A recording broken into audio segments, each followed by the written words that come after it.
ಪತ್ತೆ ನಿತ್ಯ ಗಣಿತ ಗುಣಮಾಣಿಕ್ಯಾ ಜಾಲೋಲ್ಲಾಸೋತ ಕಲಾವತ್ಯ ತಮಸೇ ಜಗಜ್ಜನ್ಮಸ್ಥೇಮ ಪ್ರಳಯ ರಚನಾ ಶ್ರೀರವಪುಷೇ ನಮೋಸೇ ಕಾಮ್ನಾಯ ಸತಿಲಯ ದೀಪ್ತಾಯ ಹರಯೇ ಶಬ್ದಾಂಧೌ ಗಾಢಾರಚನಿಕಮಚರ್ಚಾಸು ಚತುರಾ ನ ಚ ನ್ಯಾಯೇ ಪ್ರೌಢಾ ನ ಚ ವಿದಿತವೇದ್ಯಾ ಅಪಿ ವಯಂ ಪರಂ ಶ್ರೀಮತ್ಪೂರ್ಣಪ್ರಮತಿಗುರುಕಾರುಣ್ಯಸರಣಿಂ ಪ್ರಪನ್ನಾಃ ವಾನ್ಯಾಸ್ತಃ ಕಿಮಪಿ ಚ ವದಂತೋऽಪಿ ಮಹತಾಂ ನಾರಾಯಣಂ ನಿಖಿಲಪೂರ್ಣಗುಣೈಕದೇಹಂ ನಿರ್ದೋಷಮಕ್ಷತಮಮಕ್ಷರೈಃ ಸುವಾಕ್ಯೈಃ ಅಸ್ಯೋದ್ಭವಾದಿತಮಶೇಷವಿಶೇಷತೋऽಪಿ वन्द्यं सदा प्रियतमं मम सन्नमामि ॐ अथातोर्मजिज्ञासावो यदीयचरणाम्भोजछायामाश्रित्य निर्वृताः नन्दन्त्य सततं मुक्ताः संश्रयेतं ಶ್ರಿಯಃ ಪತಿಂ. ಈಗ ಹೋತ ಮತ ಖಂಡನೆ ಮುಂದುವರಿಸ್ತಾ ಇದ್ದಾರೆ.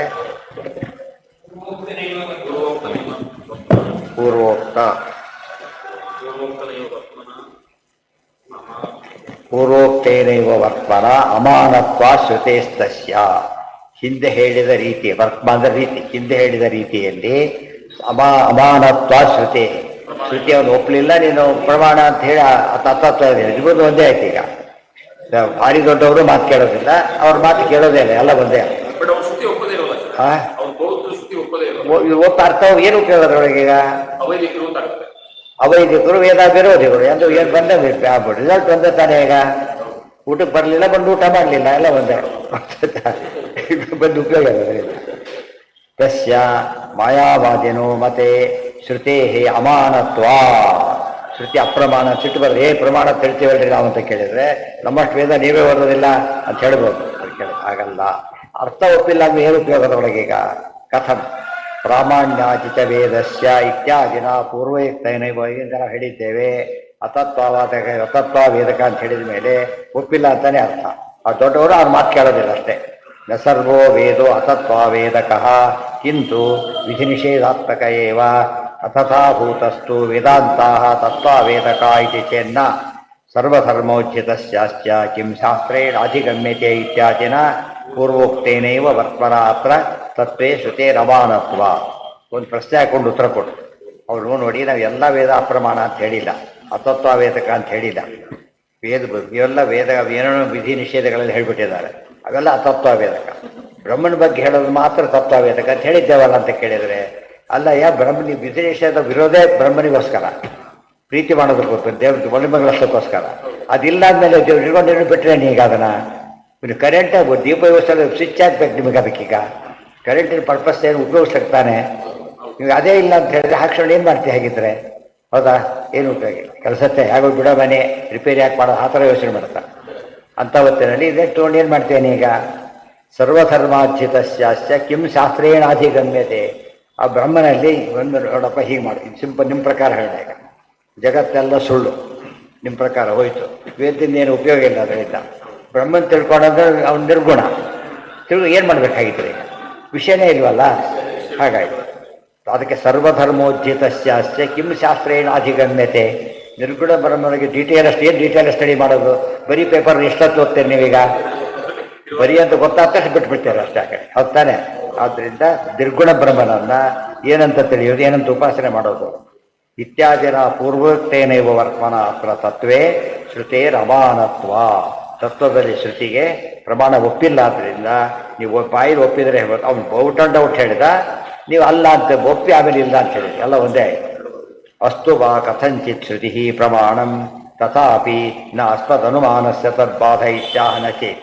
ಆಯ್ತಪ್ಪ, ನಿಮ್ಮ ಪ್ರಕಾರ ಒಪ್ಕೋಬೇಡ, ನೀವು ಒಪ್ಪಿಲ್ಲ ಅಂತ ನಮಗೆ ಗೊತ್ತಿದೆ, ಆಯ್ತು ಒಪ್ಕೊಳ್ತಿ ಅಂತ ತಿಳ್ಕೊಂಬೇಡ. ಆದರೂ ಕೂಡ ನಚ ಅದೇಹತ್ವವಾದಿನಿ ಶ್ರುತಿ ಕ್ವಾಚಿತ್. ದೇವರಿಗೆ ದೇಹ ಇಲ್ಲ ಅಂತ ಹೇಳಿ ಶ್ರುತಿ ಎಲ್ಲಿದೆ ತೋರಿಸು ಅಂತ ಹೇಳ್ತಾರೆ. ಎಲ್ಲಿದೆ ದೇವರಿಲ್ಲ ಅಂಥೇಳಿ? ಎಲ್ಲ ಅದನ್ನ ಯಾಕೆ ಒಪ್ಪೋದಿಲ್ಲ? ಇದೆ ದೇವ್ರ ಬಗ್ಗೆ ನಿರ್ಗುಣ ಅಂತ ಹೇಳಿದ್ರೆ ಪ್ರಶ್ನೆ ಬರಲಿಲ್ಲ, ಬಿಟ್ಟುಬಿಡಿ. ಅಕಸ್ಮಾತ್ ಹೇಳಿದಾರೆ ನಿರಾಕಾರ ಅಂತೇಳಿ ಹೇಳಿದ್ದಾರೆ ದೇವರನ್ನ. ಮುಕ್ತವು ಇತಿ ಶೇಷ. ಅದೇ ರೀತಿ ಮುಕ್ತಿ ಆದಮೇಲೂ ಕೂಡ ಜೀವನಿಗೆ ಆಕಾರ ಇರಲ್ಲ ಅಂತ ಯಾರು ಹೇಳಿದ್ದಾರೆ ನಿಮಗೆ? ಜಕ್ಷನ್ ಕ್ರೀಡ ರಮಬಾಣ. ಅದಕ್ಕೇನಂತ ಎರಡು ಮುಕ್ತಿ ಅಂತ ಹೇಳ್ತಾರೆ, ಲೋಯರ್ ಮುಕ್ತಿ, ಹೈಯರ್ ಮುಕ್ತಿ ಅಂತೇಳಿ. ಅದೆಲ್ಲ ಇಲ್ಲ, ಸುಳ್ಳು ಅದೆಲ್ಲ. ತದಭಿಮತ ಮೋಕ್ಷವಾದಿನ್ಯಪಿ ಗ್ರಾಹ್ಯಂ. ಮುಕ್ತಿಯಲ್ಲಿ ವೆರೈಟಿ ಇದೆ, ಏನಂತ ಇಲ್ಲ, ನಿರ್ಗುಣ ಮುಕ್ತಿ ಸಗುಣ ಮುಕ್ತಿ ಅಂತ ಎರಡು ಮುಕ್ತಿ ಇಲ್ಲ, ಅಪೋಸಿಟ್ಸ್ ಅವೆಲ್ಲ. ನಮ್ಮಲ್ಲಿ 4 ವಿಧ ಮುಕ್ತಿ ಒಪ್ಕೊಂಡಿದ್ದೇವೆ, ಮುಕ್ತಿಯಲ್ಲಿ ತಾರತಮ್ಯ ಇದ್ದೇ ಇದೆ. ಆದರೆ ನೀವು ಹೇಳೋ ಅರ್ಥ ನಿರ್ಗುಣ ಎಂಬ ಕಾನ್ಸೆಪ್ಟ್ ಇಲ್ಲ ಅದರಲ್ಲಿ. ಅಶರೀರಂ ವಾವ ಸಂತಂ ನ ಪ್ರಿಯಾ ಪ್ರಿಯೇ ಸ್ಪೃಶತಃ ಶ್ರುತಿ ಹೇಳ್ತಾ ಇದೆ. ಅದು ಒಂದು ವಾಕ್ಯ, ಅಶರೀರ ಅಂತಿದ್ದೆ ನೋಡಿರ ಅಂತ ಕೇಳಿದರೆ ಪ್ರಾಕೃತ ಶರೀರ ಇಲ್ಲ ಅಂತ ಅರ್ಥ, ಅದಕ್ಕೆ ದೇಹನೇ ಇಲ್ಲ ಅಂತ ಅರ್ಥ ಅಲ್ಲ. ಇತ್ಯಾದಿ ಶ್ರುತಿ ಸದ್ಭಾವಾತ್ ಕಥಮ ಅದೇಹತ್ವವಾದಿನಿ ಶ್ರುತಿ ನಾಸ್ತಿ ಇತ್ಯುಚ್ಯತೆ ಇತ್ಯತಃ ಅದೇಹತ್ವ. ಸಾಮಾನ್ಯ ಒಂದು ಮನುಷ್ಯ ಪದ್ಧತಿ ಹೇಳೋ ಪದ್ಧತಿ ಇದೆ, ಎಲ್ಲಿ ಹೋಗೋಣ ಬನ್ನಿ ಸ್ವಲ್ಪ ಡ್ರೆಸ್ ಮಾಡ್ಕೊಂಡು ಬರ್ತೀನಿ ಅಂತ ತಿರುವಾಳಿ. ಡ್ರೆಸ್ ಇದೆಯಲ್ಲ ಅವ್ರಿಗೀಗ, ಆ ಡ್ರೆಸ್ಗೆ ಏನು ಅರ್ಥ ಆಗಿದ್ರೆ ಆ ಡ್ರೆಸ್ ಹಾಕೊಂಡು ಬರ್ತೀನಿ, ಎಲ್ಲಿಗೆ ಹೋಗ್ತೀವಲ್ಲ ಆ ಡ್ರೆಸ್ ಅಂತ ಅರ್ಥ, ಇಲ್ಲ ಅಂತ ಅರ್ಥ ಅಲ್ಲ. ಗೊತ್ತಾಯ್ತಾ? ಈಗ ಅಶರೀರ ಅಂತ ಹೇಳಿದ್ದು ಹೌದು, ಡ್ರೆಸ್ ಮಾಡ್ಕೊತೀವಿ ಹೇಳಿದ್ದು ಹೌದು, ಡ್ರೆಸ್ ಇರೋದು ಹೌದು. ಅದು ಈ ಡ್ರೆಸ್ ಯಾವುದಕ್ಕೆ ಉಪಯೋಗ ಬರೋದಿಲ್ಲ, ಅದು ನೀವು ಹೇಳೋ ಕೆಲಸಕ್ಕೆ ಉಪಯೋಗ, ನಾನು ಬೇರೆ ಅದಕ್ಕೆ ಸಂಬಂಧ ಹಾಕೋ ಬರ್ತೀನಿ ಅಂತ ಅರ್ಥ. ಇಲ್ಲಿ ಅಶರೀರ ಅಂದರೆ ಬಂಧಕವಾದ ಶರೀರ ಇಲ್ಲ. ಯಾವುದಿದೆ ಅದು? ಸ್ವಭಾವತ. ಇದು ಸರಿ, ಅದು ಸುಲಭ ಇದೆ ಈಗ. ಅಂದರೆ ಅದು ಎಲ್ಲ ಮೆಕ್ಯಾನಿಕಲಿ ಫಾಲೋ ಮಾಡೋದು. ಬೇರೆ ಕಡೆ ಮಾತ್ರ ಇಲ್ಲಿ ಬುದ್ಧಿವಾದ ವಾಕ್ಯ ಶುರು ಮಾಡೋದು, ಇಲ್ಲಿ ಯೋಚನೆ ಮಾಡೋದು, ಸರಿಯಾಗಿ ಯೋಚನೆ ಮಾಡೋದು. ಸದಸ್ಯಾಂ ಯದಸ್ಯಾಂ ಶ್ರುತೌ ಅದೇಹತ್ವ ಮುಚ್ಯತೆ ತತ್ ಪ್ರಾಕೃತ ಶಾರೀರ ರಾಹಿತ್ಯಮೇವ ಮತ್ತು ಸರ್ವಥಾ ಅಪಿ ಅದೇಹತ್ವಂ. ದೇಹ ಇಲ್ಲ ಮುಕ್ತನಿಗೆ ಅಂತ ಹೇಳಲೇ ಇಲ್ಲ, ಪ್ರಾಕೃತ ದೇಹ ಇಲ್ಲ ಅಂತ ಎಷ್ಟೇ ಹೇಳಿದ್ರು ಅಷ್ಟೇ ಹೊರತು ಬೇರೆ ಇಲ್ಲ. ಪ್ರಾಕೃತ ಶಬ್ದೇನ ಜಡಮುಪಲಕ್ಷ್ಯತೆ ತದ್ರಾಹಿತ್ಯಂಚ ಚತುರ್ಥ ಪಾದೋರಿತ ಪ್ರಕಾರೇಣ ಗಾತವ್ಯಂ. ಪ್ರಾಕೃತ ಶಬ್ದೇನ ಜಡಂ ಉಪಲಕ್ಷ್ಯತೆ ಅಂದರೆ ಜಡ ಶರೀರ ಇಲ್ಲವನಿಗೆ, ಚೈತನ್ಯಮಯವಾದ ಶರೀರ ಇದೆ ಹೊರತು ಬೇರೆ ಅಲ್ಲ. ನಮ್ಮಲ್ಲೇ 2 ಭಾಗ ಇದೆ, ಸ್ವಲ್ಪ ಯೋಚನೆ ಮಾಡಿ. ಬಾಡಿ ಡೆಡ್ ಬಾಡಿ ಅಂತ ಉಪಯೋಗಿಸ್ತೀವಿ ನಾವು. Body dead body, this is my body ಅಂತ ಹೇಳಿದ, ಕರೆಕ್ಟ್ ಇದು. ದಿಸ್ ಇಸ್ ಹಿಸ್ ಬಾಡಿ ಅಂದ, ಅವಾಗ ಈಗ ಆ ಬಾಡಿ ಡೆಡ್ ಆಗಿ, ಮೈ ಬಾಡಿ ಅಂತ ಹೇಳಿದ ಡೆಡ್ ಆಗಿಲ್ಲ, ನನ್ನ ದೇಹ ಡೆಡ್ ಆಗಿಲ್ಲ. ಅದು ಅವನ ದೇಹ ಅಂದಾಗ ಏನಾಗುತ್ತೆ ಅಲ್ಲಿಗಾಗಲೇ, ಅವನ ದೇಹ ಅಂದರೆ ಅವನಿಲ್ಲ, ದೇಹ ಇದೆ ಅಷ್ಟೇ ಅಂತ ಅರ್ಥ. ಆ ಅರ್ಥದಲ್ಲಿ ಎಂದೂ ಕೂಡ ನಮ್ಮ ಮನಸ್ಸಲ್ಲಿ ಏನು ಸೇರಿಕೊಂಡಿದೆ ಈಗ, ಈ ದೇಹ ಜೀವ ಬೇರೆ ಅಂತ ಜ್ಞಾನ ಸ್ಪಷ್ಟ ಇದೆ, ಇವನು ತನ್ನದೇ ಆದ ಜ್ಞಾನ ಹೊಂದಿದೆ. ಪ್ರಾಕೃತ ಶಬ್ದೇನ ಜಡಮುಪಲಕ್ಷ್ಯತೆ ತದ್ರಾಹಿತ್ಯಂಚ ಚತುರ್ಥ ಪಾದೋಕ್ತ ಪ್ರಕಾರೇಣ ಜ್ಞಾತವ್ಯಂ. ಏವಂ ಬ್ರಹ್ಮವೇದ ಬ್ರಹ್ಮೈವ ಭವತಿ ಇತ್ಯಾದಿ ಶ್ರುತಿ ಆಶಂಕ್ಯ ವ್ಯಾಖ್ಯಾತವ್ಯಾಚ. ಇದೇ ರೀತಿಯೇ ಬ್ರಹ್ಮವೇದ ಬ್ರಹ್ಮೈವ ಭವತಿ ಅಂತ ಒಂದು ವಾಕ್ಯ ಇದೆ, ಸುಭದ್ರ ಹೇಳಿದ್ದಾರೆ. ಅದನ್ನು ಬ್ರಹ್ಮನ್ ತಿಳ್ಕೊಂಡ್ರೆ ಮಮ್ಮನೇ ಆಗಿಬಿಡ್ತಾನೆ ಅಂತೇಳಿ. ಅದು ಎಷ್ಟು ಅನ್ಯಾಯ ಮಾಡಿದ್ದಾರೆ ಅಂದರೆ ವಾಕ್ಯ ಪೂರ್ತಿ ಓದಿಲ್ಲ ಅವರು. ಹಿಂದೊಂದು ವಾಕ್ಯ ಇದೆ, ಏನಿದೆ? ಪರಮಂ ಬ್ರಹ್ಮವೇದ ಬ್ರಹ್ಮೈವ ಭವತಿ ಅಂತ ಇರೋದು. ಪರಮಂ ತೇರ್ ಹಾಕಿಬಿಟ್ರು, ಏನಂತ ಹೇಳಿದ್ರು? ಬ್ರಹ್ಮದೇ ಬ್ರಹ್ಮ ಅಲ್ಲ, ಪರಮಂ ಬ್ರಹ್ಮವೇದ. ಪರಬ್ರಹ್ಮನ ತಿಳ್ಕೊಂಡ್ರೆ ನೀನು ಬ್ರಹ್ಮನಾಗೇ ಇರ್ತಿ. ಬ್ರಹ್ಮ ಅಂದರೆ ಜೀವ, ಪರಮಂ ತಿಳ್ಕೊ, ನೀನು ಬ್ರಹ್ಮನಾಗೇ ಇರ್ತಿ, ಜೀವ ಆಯ್ತು, ಪರಬ್ರಹ್ಮ ಆಗ್ತಿ ಅಂತ ಹೇಳಲಿಲ್ಲ. ಅವ್ರು ಹೀಗೆ ಹೇಳಬೇಕಾಗಿತ್ತು, ಪರಮಂ ಬ್ರಹ್ಮವೇದ ಪರಮಂ ಬ್ರಹ್ಮೈವ ಭವತಿ ಅಂತಿದ್ರೆ ಬೇರೆ ಮಾತು. ಹಾಗಿಲ್ಲ, ಅಲ್ಲಿ ಪರಮಂ ಬ್ರಹ್ಮವೇದ ಬ್ರಹ್ಮ ಏವ ಭವತಿ ಅಷ್ಟೇ. ಎಷ್ಟು ದೇವರನ್ನು ತಿಳ್ಕೊಂಡ್ರು ಕೂಡ ನೀನಾಗೇ ಇರ್ತೆ ಹೊರತು ಏನಾಗೋದಿಲ್ಲ, ದೇವರಾಗೋದಿಲ್ಲ. ಇದು ಇಂಪಾರ್ಟೆಂಟ್. ಅಂದರೆ ಅರ್ಥ ಏನು ಅಂದರೆ ನೀನು ದೇವರಾಗೋದಿಲ್ಲ, ದೇವರಾಗಲಿ ಸಾಧನೆ ಮಾಡ್ತಾ ಇಲ್ಲ. ಅರ್ಥ ಆಯ್ತಾ? ಈಗ ನಮ್ಮ ಸಾಧನೆ ದೇವರಾಗ್ಲಿಕ್ಕಲ್ಲ, ನಾವು ಪೂರ್ಣ ಆಗಲಿಕ್ಕೆ. ಬ್ರಹ್ಮ ಅಂದರೆ ಪೂರ್ಣ. ನಾವು ಏನಾಗಿದೆ ಈಗ, ಗೋಲ್ಡನ್ ಓರ್ ಇದೆ, ಗೋಲ್ಡ್ ಇದೆ. ಗೋಲ್ಡನ್ ಓರಿಂದಲೇ ಆಭರಣ ಮಾಡೋಕ್ಕಾಗತ್ತಾ? ಮತ್ತು ಗೋಲ್ಡ್ ತರಬೇಕಾದ್ರೆ ಆಮೇಲೆ ಗೋಲ್ಡ್ ಮಾಡೋಕ್ಕೆ ಬರೋದು. ಸೊ ಮುಕ್ತ ಜೀವನ ಮಿಕ್ಸಪ್ ಆಗಿಬಿಟ್ಟಿದೆ ಗುಣದ ದೇಹಗಳು, ಅದೆಲ್ಲ ತೆಗೆದು ಹೋಗಿಬಿಡಬೇಕು. ಪ್ಯೂರ್ ದೇಹ ಅದು ಬ್ರಹ್ಮ. ಪ್ಯೂರ್ ಜೀವನಿಗೆ ಏನಂತ ಕರೀತಾರೆ? ಬ್ರಹ್ಮ ಅಂತ ಕರೀತಾರೆ. ನೀ ಅಹಂ ಬ್ರಹ್ಮಾಸ್ಮಿ ಅನ್ಕೊನಿ. ಈಗ ನಾನು ಮುಕ್ತನಾಗಿದ್ದೆ, ಅಹಂ ಬ್ರಹ್ಮ ಅಷ್ಟೇ ಅರ್ಥ. ಈ ಪ್ಯೂರ್ ಆಗಿದ್ದೇನೆ ಅಂತ ಹೇಳ್ತಾರಲ್ಲ ಹಾಗೆ. ಮೋಕ್ಷೇ ಭಾಗಂ ಭೋಗಂ ಯಥೋ ಬ್ರೂತೆ ಜಕ್ಷನ್ ಕ್ರೀಡನ್ನಿತಿ ಶ್ರುತಿ. ಅಲ್ಲರಿ ಯಾಕೆ ಅರ್ಥ ಮಾಡಬೇಕು? ಇಲ್ಲ ಅಂತ ಯಾಕೆ ಮಾಡಬಾರ್ದು ಅಂದರೆ ಮುಂದೆ ಹೇಳ್ತಾರೆ, ಮೋಕ್ಷದಲ್ಲಿ ಏನಿದೆ? ತಿಂತಾನೆ, ಉಣ್ತಾನೆ, ಓಡಾಡ್ತಾನೆ ಅಂತ ಹೇಳ್ತಾನೆ. ಶರೀರ ಇಲ್ದವ್ರು ಮಾಡ್ತಿದ್ನ? ದೇಹ ಇದೆ ಅಂತ ಆಯ್ತಲ್ಲ. ಈಗ ಮೋಕ್ಷಂ ಭೋಗಂ ಯಥೋ ಬ್ರೂತೆ ಜಕ್ಷನ್ ಕ್ರೀಡನ್ನಿತಿ ಶ್ರುತಿ ತತತ್ರ ಪರಿಯೇತಿ. ಇವತ್ತು ಸಾಮಾನ್ಯವಾಗಿ ಸ್ವಲ್ಪ ಕಾಮನ್ ಸೆನ್ಸ್ ಉಪಯೋಗಿಸಿ. ಜೈಲಲ್ಲಿ ಇರ್ತಾರೆ, ಬಿಡುಗಡೆ ಮಾಡ್ತಾರೆ. ಬಿಡುಗಡೆ ಮಾಡಿದಾಗ ಏನು ಮಾಡ್ತಾರೆ? ಈಗ ಅವ್ರ ಡ್ರೆಸ್ ಕಿತ್ಕೊಂಡ್ಬಿಡ್ತಾರೆ, ಡ್ರೆಸ್ಸನ್ನು.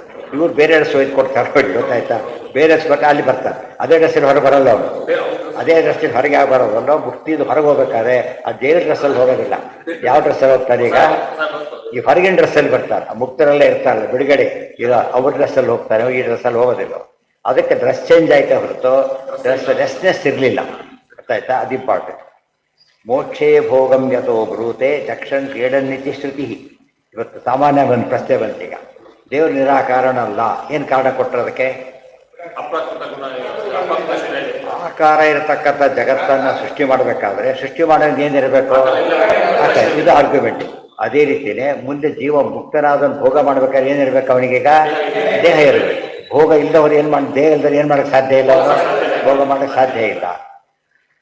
ಪರಕೀಯಾನುಮಾನಸ್ಯ ಪ್ರತಿಪಕ್ಷಾಂತರಮಾಹ ನಿರ್ದುಃಖತ್ವಾದಿ ನಿರ್ದುಃಖತ್ವಾನ್ನ ತನ್ಮೋಕ್ಷ ಪ್ರತಿಪನ್ನಂ ಯಥೇತಿ ಚ ಹನುಮಾದೂಷಣಂ ಕಿಂ ಸ್ಯಾತ್ ವಾದಿನೋ ಶೂನ್ಯಮಾಯಿನೋ ನಿರ್ದುಃಖತ್ವಾನ್ನ ತನ್ಮೋಕ್ಷ ಪ್ರತಿಪನ್ನಂ ಯಥೇತಿ ಚ. ಏನು ಹೇಳ್ಬೇಕೀಗ? ಪರಕೀಯಾರು ಪ್ರತಿಪಕ್ಷಾಂತರಮಾಹ ನಿರ್ದುಃಖತ್ವ ನ ತನ್ಮೋಕ್ಷ. ಅದು ದುಃಖ ಕಟ್ಕೊಂಡಿರೋದ್ರೆ ಮೋಕ್ಷ ಅಲ್ಲ. ಅದು ದುಃಖ ಎಲ್ಲಿ ಕಟ್ಕೊಂಡಿದ್ದಾನೆ? ಸುಖ ಇಲ್ಲ ಅಂತ ಹೇಳ್ತೀಯಲ್ಲ, ದುಃಖ ಆಗಲಿಲ್ವಾ? ಸುಖ ದುಃಖಗಳಲ್ಲಿ ಒಂದಿಲ್ಲ ಅಂದ್ರೆ ಏನರ್ಥ? ಇನ್ನೊಂದಿದೆ ಅರ್ಥ. ಮೋಕ್ಷದಲ್ಲಿ ಸುಖ ಇಲ್ಲ ಅಂತ ಡಿಕ್ಲೇರ್ ಮಾಡಿದ ಮೇಲೆ ದುಃಖ ಇದೆ ಅಂತ ಆಯ್ತಲ್ಲ. ಅಲ್ಲ, ಎರಡೂ ಇಲ್ಲ ಅಂತೀವಿ. ಎರಡೂ ಇಲ್ಲ ಅಂದ್ರೆ ಅಷ್ಟೇ. ಬಡಿ ಮೇಲಿಗೆ ಎರಡು ಇಲ್ಲ ಅಂದ್ರೆ ಏನರ್ಥ? ಮೈಲಿಗೆ ಇದೆ ಅಂತ ಅರ್ಥ. ದೇರ್ಫೋರ್ ನೀವು ದುಃಖ ಉಟ್ಕೋತೀರಿ ಅಂದಮೇಲೆ ಮೋಕ್ಷ ಅಲ್ಲ ಅದು. ಇವೆಲ್ಲ ಯಾತಕ್ಕೆ ಹೇಳಿದರೆ, ಈ ರೀತಿ ಮಾಡ್ತಾ ಹೋದಂಥ ಜ್ಞಾನ ಏನಾಗುತ್ತೆ? ಅವ್ರ ಬಗ್ಗೆ ತಲೆ ಕೆಡಿಸ್ಕೋಬೇಕಾಗಿಲ್ಲ, ನಮಗೆ ಬರೋ ಸಂಶಯ ಕ್ಲಿಯರ್ ಆಗಬೇಕಷ್ಟೆ. ಯಾವುದೇ ವಿಷಯ ನಮ್ಮ ನೂರಾರು ಜನ ರೋಗಿಗಳು ಕೂತಿರ್ತಾರೆ, ನಮ್ಮ ಆದಷ್ಟು ಹೊಟ್ಬಿಡ್ತಾರೆ. ಪಾಪ ಕಂಪ್ನಿ ಕೊಡೋದು ಯಾರು ಕೊಡೋದಿಲ್ಲ. ನಮ್ಮ ಕೆಲಸ ಆಯಿತು ಬರ್ತೀವಿ ಅಂತ ಹೋಗ್ಬಿಡ್ತಾರೆ ಅಷ್ಟೇ. ಅಷ್ಟೇ ನಮ್ದು ಸಾಧನೆ. ಉಳಿದವ್ರು ಕಟ್ಕೊಂಡು ಏನು ಮಾಡಬೇಕು? ನಮ್ಮ ಬಗ್ಗೆ ಸಂಶಯ ಪರಿಹಾರ ಆಗಬೇಕು. ದೇಹ ಹೇಳ್ತಿರೋದು ಪ್ರಾಕೃತ ದೇಹ ಇಲ್ಲ, ಸೊ ಚಿನ್ಮಾತ್ರ ದೇಹ ಇದೆ, ಅದರಿಂದ ಭೋಗ ಮಾಡ್ತಾನೆ ಅಷ್ಟು ಹೇಳಿದ್ರು. ಹನುಮ ದೂಷಣಂ ಕಿಂ ಸ್ಯಾತ್ ವಾತಿನೋಹೋ ಸೂರ್ಯ. ನಮ್ಮ ಹನುಮಾನಕ್ಕೆ ಉತ್ತರ ಕೊಡೋಕೆ ಬರುತ್ತಾ ನಿನಗೀಗ? ದುಃಖನೇ ಇಲ್ಲ, ದುಃಖ ಹೋಗಿಲ್ಲ ಅಂದಮೇಲೆ ಮೋಕ್ಷಕ್ಕೆ ಹೋಗಿ ಮಾಡೋದೇನಿ ಮತ್ತೆ? ಅರ್ಥ ಆಯ್ತಾ? ಇನ್ನು ಯಾರೋ ಕೂತರು, ಇಲ್ಲಿ ಕೂತಿದ್ದ, ಇಲ್ಲಿ ಬಡಿಸಲು ಬೇರೆ ಕರ್ಕೊಂಡು ಅಲ್ಲೂ ಬಡಿಸ್ತಾ ಇಲ್ಲ. ಮತ್ತೆ ಯಾಕೆ ಎಷ್ಟು ವ್ಯದ್ದೆ ಆಗಿರ್ತಾರೆ? ಇಲ್ಲೂ ಇಲ್ಲ, ಅಲ್ಲಿಲ್ಲ, ನೀವು ಅಲ್ಲೇ ಕೊಡ್ತೀವಿ, ಇಲ್ಲೇ ಕೊಡ್ಬೇಕಾಗಿತ್ತಲ್ಲ ಅಷ್ಟೇ. ಅವರು ಉಪಾಯವಾಗಿ ಹೇಳಿದರು, ಸುಖ ದುಃಖ ಎರಡೂ ಇಲ್ಲ ಅಂತ ಹೇಳ್ತಾ ಹೇಳ್ತಾ ಹೇಳ್ತಾ ಎಂಡ್ ಮಾಡಿದ್ದು ದುಃಖ ಇಲ್ಲ ಅಂತ ಹೇಳಿ. ಹಾಗಿದ್ದರೆ ಯೋಚನೆ ಇರಲಿಲ್ಲ. ಸುಖ ಇಲ್ಲ ಅಂತ ಎಂಡಾಯ್ತು ಕೊನೆಗದು. ಅಂತ ಮೋಕ್ಷಕ್ಕೆ ಯಾಕೆ ಹೋಗ್ಬೇಕು ಇಮಿಡಿಯೇಟ್ ಆಗಿ? ಫಸ್ಟೇ ಬರ್ತಾರೆ. ದುಃಖಂ ದುಃಖ ಶೂನ್ಯ ಅಲ್ಲ, ತಪ್ಪು ಹೇಳಿದ. ನಮಗೆ ಮಡಿ ಮರಿ ಇಲ್ಲ ಅಂತ ಏನರ್ಥ? ನೀವೇ ಯೋಚನೆ ಮಾಡಿ. ಆಗಿದೆ ಶೂನ್ಯ ಅಂತ ಅರ್ಥನ ಅಲ್ಲ. ಯಾಕೆ? ಯಾಕೆ? ಸೊ ಮಡಿ ಮೈಲಿ ಇಲ್ಲ ಅನ್ನೋ ಪಕ್ಕದಲ್ಲಿ ಮೈಲಿಗಿದೆ ಅಂತ ಹೇಗೆ ಅರ್ಥನೋ, ಮೋಕ್ಷದಲ್ಲಿ ಸುಖ ದುಃಖ ಎರಡೂ ಇಲ್ಲ ಅಂದರೆ ದುಃಖ ಇದೆ ಅಂತ ಅರ್ಥ. ಇವೆಲ್ಲ ನಮ್ಮ ಇವತ್ತು ನೋಡಿದವ್ರಿಗೆ ಗೊತ್ತಾಗ್ಬಿಡುತ್ತೆ. ಅವ್ರ ಮನೆಗೆ ಹೋದಾಗ ಬಡಿ ಮೈಲಿಗೆ ಇಲ್ಲಪ್ಪ ಹೋದ, ಬರೀ ಅದು ಆರ್ಗ್ಯುಮೆಂಟ್ ಮಾಡಬೇಡಿ, ಹೋಗಿ ಏನಿದೆ ಅಲ್ಲಿ? ಬರೀ ಮೈಲಿಗೆ ಇದೆ. ಅದು ನೋಡ್ಬಿಟ್ರೆ ನಾವು ಸಚೈಲ ಸ್ನಾನ ಮಾಡ್ಬೇಕು. ಆ ಥರ ಇದೆ. ಭೇದೆ ತದ್ವೈತತೈವ ಸ್ಯಾತ್. ಅದೊಂದು ಘಟ್ಟ. ಅದು ಮುಂದಿನ ಘಟ್ಟನ ನಾಳೆ. ಅದಕ್ಕೆ ಒಂದೊಂದು ದಿವಸ ಏನಾಯ್ತು ಅಂತ ನೆನ್ಪಿಟ್ಕೊಂಡ್ಬಿಡ್ಬೇಕು. ಇಷ್ಟು ಗಟ್ಟಿ ಇಟ್ಕೊಂಡ್ರೆ ಬರೆಯೋದಿಲ್ಲ. ಶಬ್ದಗಳು ಮಾತ್ರ ಕೂಡ ಏನು ಬರೆಯೋದಿಲ್ಲ, ಕಾನ್ಸೆಪ್ಟ್ ಬರೆಯೋದಿಲ್ಲ. ಕಾನ್ಸೆಪ್ಟು ಯಾವಾಗಲೂ ಉಳಿಯುತ್ತೆ.